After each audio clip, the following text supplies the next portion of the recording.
La Flor de Lucena for 2010, 2009. 2009, I mean, is Entry number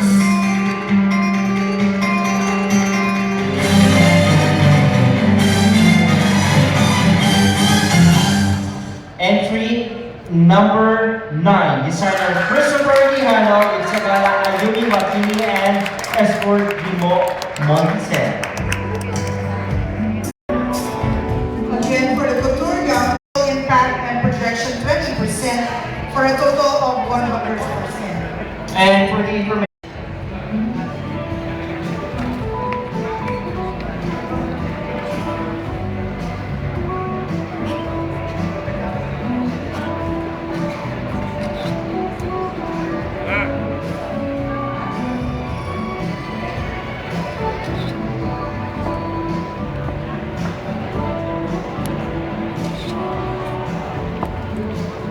Okay. congratulations to designer Christopher Quijano, our La Flor de Lucena Award. Rosa Mystica Award goes to designer or entry number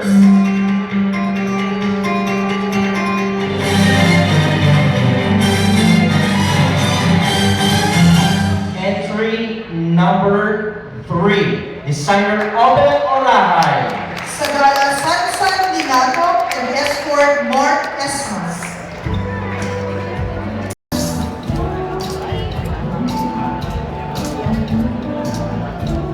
Rosa Mystica.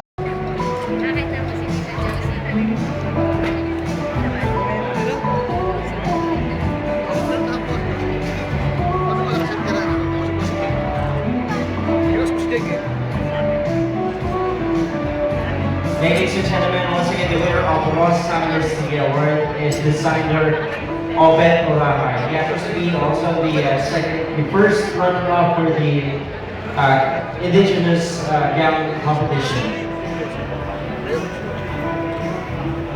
Consistently, he grabbed second place in both categories. Let's give a big round of applause once again to designer Obed Orahay. And now, our Reina de las Flores for the year 2009. That is entry number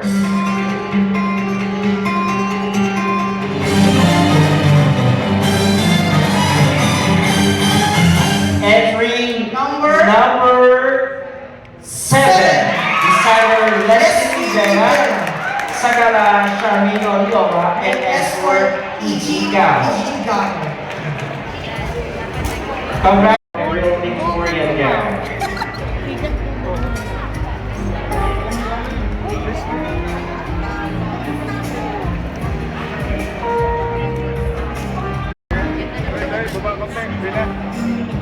So once again, to all the members of the Board of Judges, to all the Sagaras and the escorts, to all the participating designers, to all Hermano and Hermano Mayor for this year, and to all the people that support and help watch and witness this very elegant and very social, I would say social fashion and religious event.